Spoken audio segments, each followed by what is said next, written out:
There's no phrase U.S. politicians love to repeat more than support the troops. This pledge is hammered into the American psyche at every turn, commemorated by several national holidays where those same politicians give big ceremonial speeches declaring their love for veterans. But a dark hidden history shows that they're no friend to service members, but rather their greatest enemy. An easy way to prove this is to look at how quickly they betray and abandon their soldiers after ruining their lives, and even after using them as literal lab rats. The Army was conducting experiments on enlisted soldiers after the use of chemical weapons in the first major clash of empires, World War I. They were hoping to prove the bizarre idea that black soldiers' skin would be more resistant to chemical weapons, so they could put them on the front lines. Declassified Pentagon documents show these race-based chemical tests occurred between 1942 and 1944, during which around 60,000 people were experimented on with skin and lung-burning chemicals like mustard gas, nerve gas, and lewisite, a chemical agent that causes severe chemical burns upon skin contact in the form of giant, fluid-filled blisters. Testing on African Americans didn't prove their magical skin theory, so they took a group of Puerto Rican U.S. soldiers on a training exercise in Panama, where they were made to sit in a jungle while they were sprayed with chemical weapons, with no protection, all to see if their magical Puerto Rican skin would be resilient to it.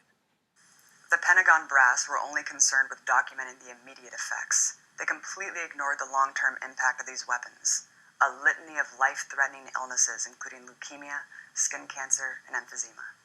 The tens of thousands of U.S. soldiers subjected to these racist tests started experiencing chronic symptoms immediately afterwards. One problem: they couldn't get medical treatment because they were sworn to secrecy.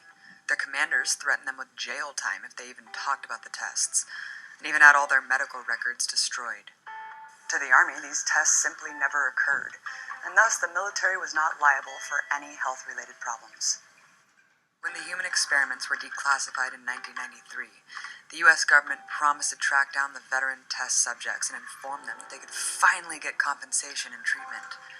But in 2015, NPR found that in over 20 years, they had only located and compensated 610 victims out of 60,000. But many have been fighting for compensation for most of their lives, only to receive rejection letters saying there's not enough evidence of the tests being responsible for their health issues. World War II veteran and test subject Harry Bollinger received numerous rejection letters, saying his chronic breathing problems and eczema wasn't the military's fault, to which he said, "That's going to be on my tombstone. U.S. Navy, guinea pig," adding, "That won't be too long now, probably." He died on March 14, 2016. Having given up on getting compensation from the government. Not guaranteed health care, living veterans and their families spend upwards of $500 or more per month on medications to treat the side effects. But 1944 wasn't the end of the heinous use of soldiers as lab rats. A decade later, in 1953, the Army's Operation Top Hat at Fort McClellan, Alabama, gassed enlisted soldiers with various chemical weapons, just to test out decontamination methods.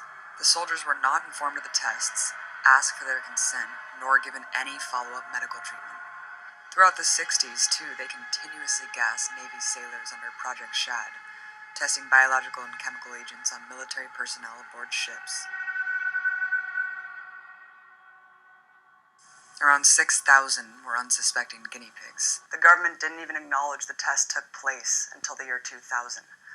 Testing went far beyond chemical and biological weapons. While today there's an epidemic of suicides due to the government's unwillingness to address the issue of post-traumatic stress disorder, they used to subject traumatized veterans to cruel psychological experiments, including bone-breaking electroshock therapy, induced comas, and most disturbingly, full-blown lobotomies, a violent procedure that entails destroying the frontal lobe of the brain.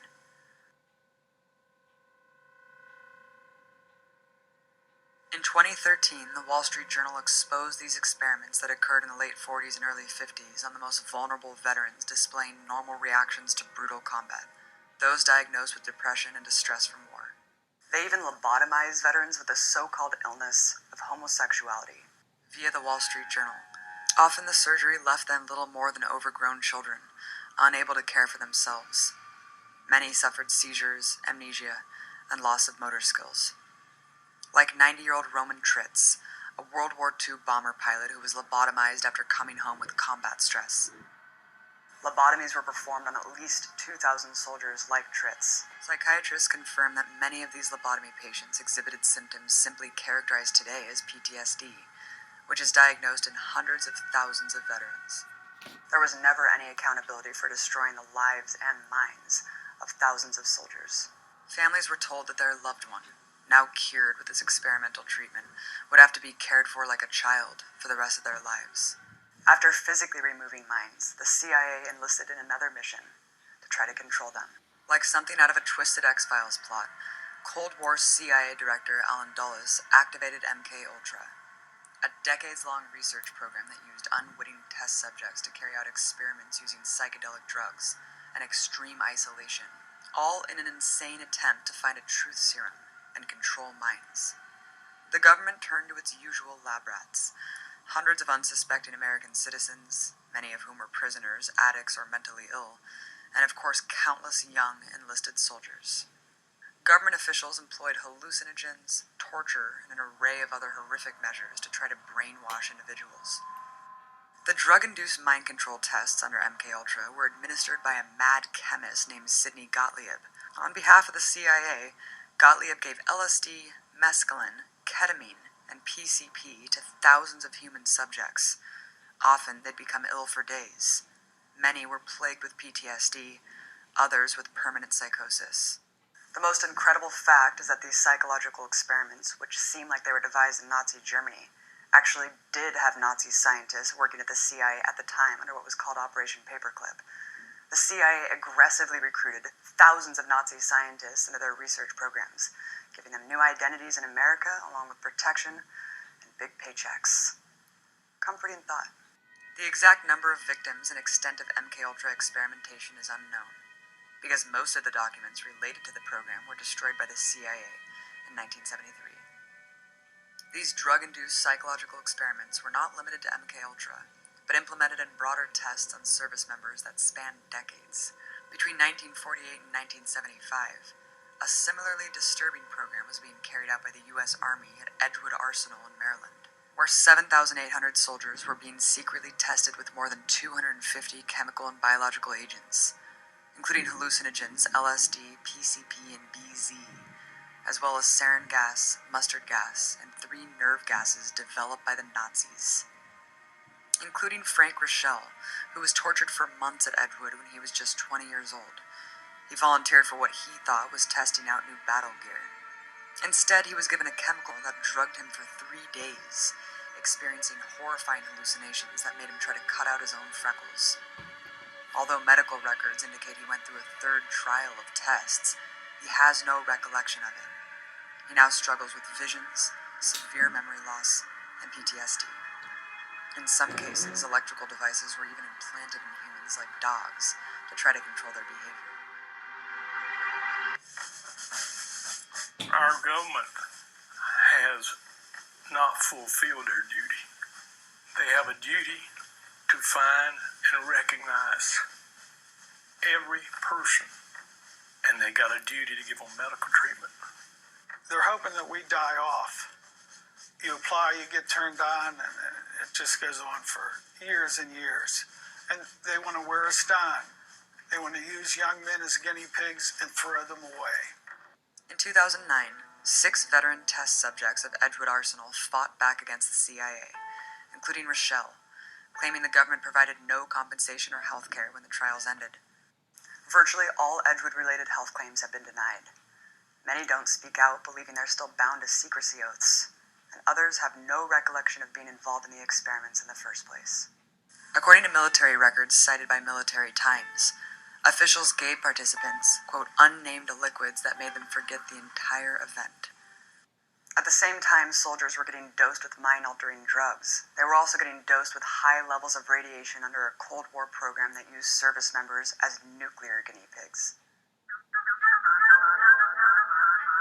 Having already dropped 2 atomic bombs on the civilian cities of Hiroshima and Nagasaki in 1945, the U.S. government had ample time to study the deadly effects of radiation. Yet over the next 3 decades, the newly dominant U.S. empire decided to sacrifice hundreds of thousands of its own soldiers to test the limits of its most powerful weapon. After World War II, the U.S. staked claim to the Marshall Islands in the Pacific Ocean, home to 68,000 people at the time. In 1946, the U.S. carried out Operation Crossroads at Bikini Atoll in the Marshall Islands, the first of hundreds of nuclear tests it would carry out using unwitting human subjects.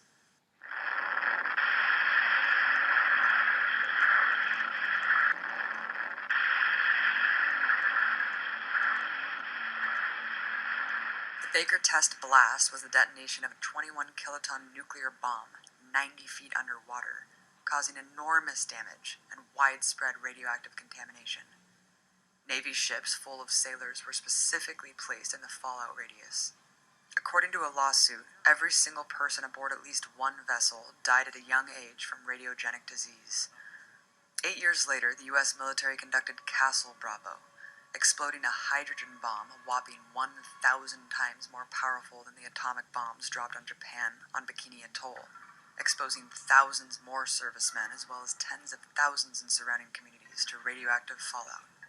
According to a 2012 UN report, the 67 tests covered the Marshall Islands with a radioactive plume that caused near irreversible environmental contamination and loss of culture and livelihoods for native people who faced indefinite displacement after being forced to evacuate.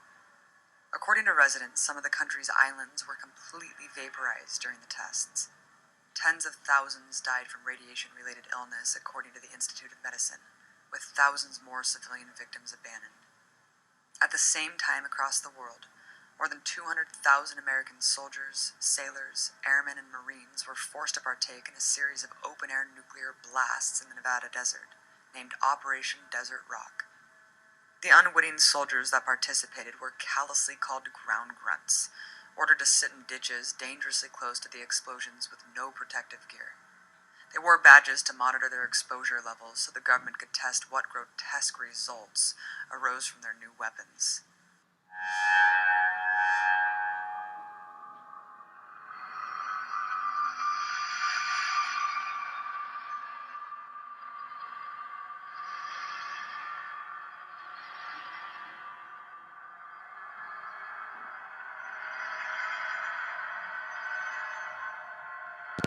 In 1957, the U.S. government carried out the most controversial and deadly of all the Desert Rock tests, Operation Plum Bob, a concentrated series of 29 nuclear blasts involving 16,000 soldiers. To illustrate just how the military commanders viewed their soldiers, they also tested hundreds of pigs in the same experiment. One would think if the results of such a potentially deadly test were so uncertain, they'd test it on the pigs before young soldiers. During this nuclear dystopia, radioactive fallout poisoned not only soldiers but countless civilians in communities from Utah to Arizona. All the while, the U.S. Atomic Energy Commission assured the population, there is no danger. It wasn't until 1980 that a congressional subcommittee on oversight and investigations concluded all evidence suggesting that radiation was having harmful effects, be it on the sheep or the people, was not only disregarded, but actually suppressed. Joel Healy was a soldier in the Army when he witnessed Plum Bob. He realizes now that his own government did this to him on purpose, saying, Because I'm thinking, they spent a lot of money training me to be a soldier. They wouldn't intentionally put me in harm's way. And this is 1957. We dropped those bombs in Japan in 1945. So they've known for 12 years. Troops going into battle know that there's a very inherent risk that they may not be coming out. Right. Unless it's in a black bag. In this instance, they never said a word. And they knew it. Just a disgrace. I don't really like to talk about it. A lot of good men died.